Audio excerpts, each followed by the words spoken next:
Ilusad talvesõbrad, tuulekülm, -20, selline mõnus, eriti kui sa oled päris mitmekümnemeetrise suusahüppemäe peaaegu tipus ja siin on päris jahe.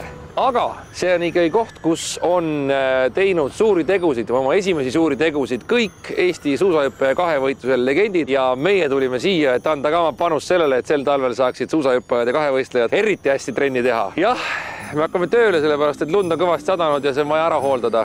Juhan, kes on siin 120 aastat teinud, on isegi hüpanud. Kui kõrgelt? No kõige kõrgem mägi on 90 ja vana Diamanti 70. Ja see siin on 70? See on 50. See on 50. No näeb välja nagu oleks 190. Päris kõrge. Kõigepealt hooldame mäe ära, teeme nõlva, lumest trambime ära, siis torni jäljed kõik puhtaks ja siis paneme Piretile suusad. Ja siis Piret hakkab suusad hüppama. Ma ei ole varem näinud, et sellise agregaadiga keegi siin edasi-taga sõidaks. See ongi see nii-öelda siis, mis ta siis on, press? Lumerull. Lumerull, jah. See on autokummidest tehtud, jah. Juba see on meil juba siin 20 aastat töötanud. No öösel on kõvasti lund sadanud, nagu me näeme siin kõrval Robi selja taga ja meie selja taga ka. Siin on ikkagi meeter lund ja jälje peal on ka terve hunnik, ma arvan, selline 30 sentimeetrit lund ööga tulnud, et selle me nüüd siis rullime siit alla, trambime kinni ja siis on ta põhimõtteliselt juba hüppamiseks peaaegu et valmis. No ja siis teeme veel torni jälje puhtaks lumest. No aga hakkame pihta. Mis esimene asi on? Kõigepealt paneme juhtmed paika ja siis hakkame rullima. No see on elektriku töö, see on ju Pireti töö. No 2 otsa tuleb nüüd omavahel ühendada, siin on siis selline pult. Mart toob selle üles siis. Mart, sa viid üles, jah? Mart viib üles. Aha, väga tore. Võin juba panna või? Ma muidugi panin juba. Ja, väga hea. Sa annad muudku järgi. Mine. No nüüd jäi kinni kusagile. Nii. Suru. Surun kohe. Nüüd on siis pidulik hetk, et ma ühendan selle. Ja kui punane tuli hakkab põlema, siis on korras. Nii, korras. Kõik on korras, nagu Norras. Poisid, kõik on korras, nagu Norras. Puldiga ma lähen sinna ja aia juurde. Me oleme kolmekesi peale. Vaatame. Oled sa kindel, Jaan, see trass meid kannab? Pärast paistab. Pärast ei paista siin enam midagi. Sa tead, palju see vints kannab üldse või? No, küll ta kannab. Arvesta, et see vints on teinud siin juba 20 aastat tööd. No, ütleme nii ka. Kindlasti ei ole tal nii hea kui alguses. Kindlasti ei ole nii palju. Teine asi, mis ma tahan öelda, et ma tean küll, et MacGyveri teip on väga kõva. Aga kas ta ka nii kõva on, seda võin ei tea. Vaatad see jumala eest alla. Oleks võinud treppist ka minna, sai ka. Nii Mart kui Juhan ütlevad kõik ühid asju, et Piret sai võinud treppist minna. Milleks? Kui saab ka otse? Aitäh! Nii, polegi üldse see nali. Me kolmekesi läheme siia peale ja hakkame siis rullima suusahüppemäge. Piret on seal koos teiste asjaosalistega ja vajutab pulti. Tema siis vastutab sisuliselt meie elude eest. Mõttes meie elude eest. Tema laseb siis seda vintsi, hoiab nuppu peal seni, kuni vaja on. Esimese asjana ma saan aru, et me peame nagu Bobi kelgu lükkama oo sisse. Jah, algus lükkame oo sisse ja siis kelgutame alla.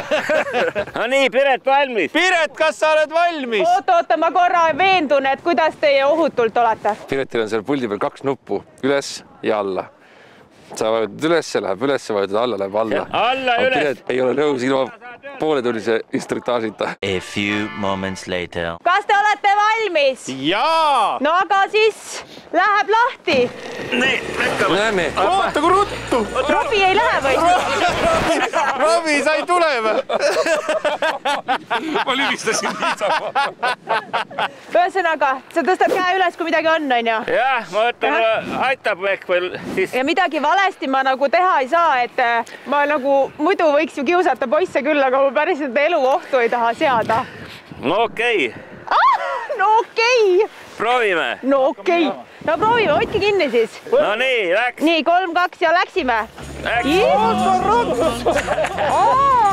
Ma saan ise ikkagi tempos ka muuta. Sa saad tempot teha või? Vaata vastu, tuleb ka üks täitsa normaalne masin. Mul on sõrm täiesti krampis ja ma olen ise ka täiesti ärevil. Ma hoian kogu aeg pilku peal, et kui nüüd Juhan peaks käe püsti tõstma, siis on minu ülesanne aparaat seisma jätta. Hästi ei näe neid enam. Vist on korras neil kõik, mul on selline tunne. Nii, aga nüüd nad hüppavad seal ja lükkavad lausa hoogu juurde. Kas see nüüd on okei? Võimalikult kaugele. Aha, võimalikult. Mina muudkui hoian ikka. Nii. Vaata nüüd ja jälgi Juhanit. Jälgi Juhanit. Stopp. Paks lumi on, jah? Oota. Peab keel veest ära lükkama, viskama või? Täpselt ongi labis. Nii, nüüd teisele poole minek. Peabki niimoodi minema. Meid tiritakse jälle mäest ülesse. Huvita, kas see trass kunagi on nii palju tööd teinud, kui praegu teeb? No ta tundub, et äkiseb. Ta on ka raske. Ma pean ütlema, et tundub küll, et see töö seal on raskem kui minu töö, aga mul pöial täiesti krampis. Külm on ja ma olen nagu hoolega hoian seda sõrme all, et nad jumala eest ei kukuks. Nii, kuna Pireti üks sõrm on sisuliselt juba ära külmunud ja teist värvi, siis me otsustasime, et ma tulen ja panen nüüd oma sõrme nii-öelda mängu ja Piret läks minu asemel siis sinna raskuseks. Ajutan. Jep. Võtke kinni. Jep. Tulge siia poole nüüd natukene. Tule keskel. Valmis tagasi vahetama. Oh my god. Jep. Oh my god. Appikene. No nii, aitab. Stop. Stop. Oh. Stop. Jüri, noh. Ma tegin pilti. 4 korda karjume stopp, noh. Me tegime pilti. Vot ja sellepärast ei tohigi autoroolis ega kuskil mujal pildistada ega lihtsalt sotsiaalmeedias olla, sellepärast et juhtuvad siuksed asjad.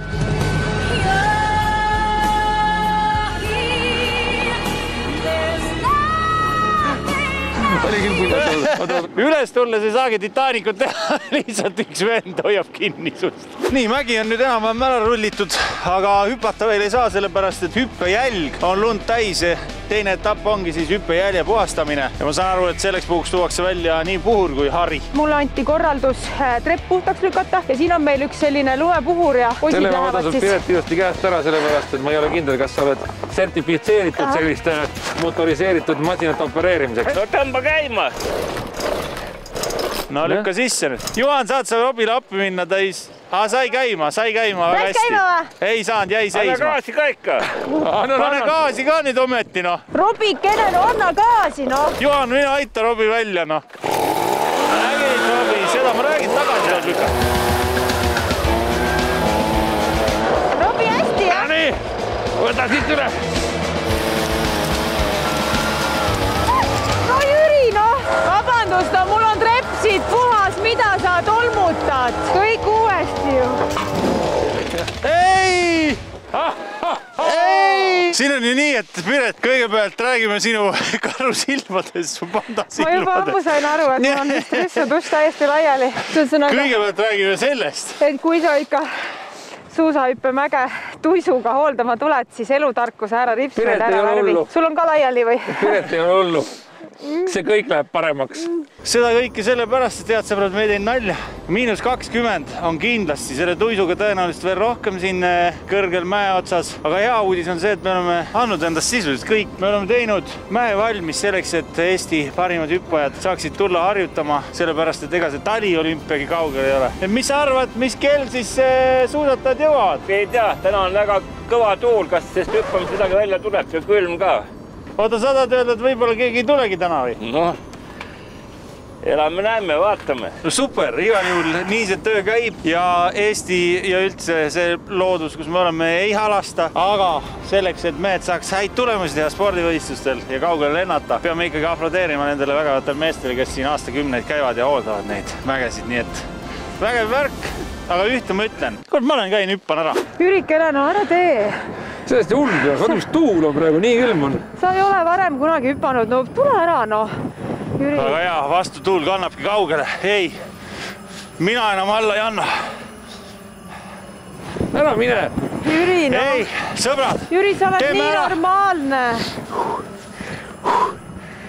Ikka jälgid sa ka. Ei, ära mine, issand, kui loll oled, oppi, kui kiire on. Ja lendabki.